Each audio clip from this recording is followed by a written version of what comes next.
12 ఏళ్ళ అమ్మాయి కిచెన్లో హెల్ప్ చేయమంటే కోపడుతోంది, గ్లాస్లో నీళ్లు తీసుకురమ్మంటే కూడా చిరాకు పడుతోందని ఒక మదర్ ఓపిక తీసుకొచ్చింది. ఫస్ట్ చూసి మొండితనం అనుకున్నా, కానీ టైం ఇచ్చాక పాప ఇలా చెప్పింది. సార్, నేను మా అమ్మని చూస్తూ పెరుగుతున్నా. మా అమ్మ నాన్న జాబ్ నుండి నేను మా తమ్ముడు స్కూల్ నుండి సాయంత్రం వస్తాం. అందరూ రెస్ట్ తీసుకుంటాం, కానీ అమ్మకు మాత్రం రెస్ట్ ఉండదు. వచ్చిన వెంటనే వంట రూమ్లోకి వెళ్ళిపోతుంది, అందరికన్నా లేటుగా పడుకుంటుంది, మళ్ళీ అందరికన్నా పొద్దున లేసి అదే పని. సార్, ఇలాంటి లైఫ్ నాకు వద్దు సార్, అందుకే నేను కిచెన్ పని నేర్చుకోను, చేయను అని చెప్పింది. ఇది ఒక చిన్న పాప మాట కాదు, ప్రతిరోజు మన ఇంట్లో జరిగే నిజం. పిల్లలు మనం చెప్పేదే కాదు, మనల్ని చూసి నేర్చుకుంటారు. కానీ కిచెన్ పని నేర్చుకోవడం అనేది తప్పేమీ కాదు కదా. ఇది ఒక లైఫ్ స్కిల్, అంటే సర్వైవల్ స్కిల్. అని నేను మా తమ్ముడిని వంట రూమ్లోకి రమ్మని చెప్తే మా నాన్నమ్మ తిడుతూ ఉంటుంది, సార్ అది నీ పని, నువ్వే నేర్చుకోవాలి, మగపిల్లల పని కాదు అని. అలా ఎందుకు సార్?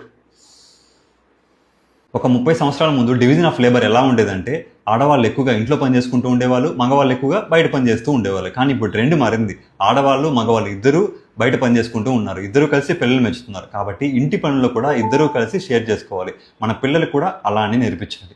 లేకుంటే మన కూతుర్లు అందరూ బర్డెన్ ఫీల్ అవుతారు, మన సన్స్ అందరూ డిపెండెంట్ ఫీల్ అయిపోతుంటారు. కాబట్టి పేరెంట్స్కి, గ్రాండ్ పేరెంట్స్కి నాకు ఒక చిన్న రిక్వెస్ట్, మన కూతుర్లకు మాత్రమే కాదు మన కొడుకులకు కూడా ఇలాంటి లైఫ్ స్కిల్స్ అనేవి ఈక్వల్గా నేర్పించాలి.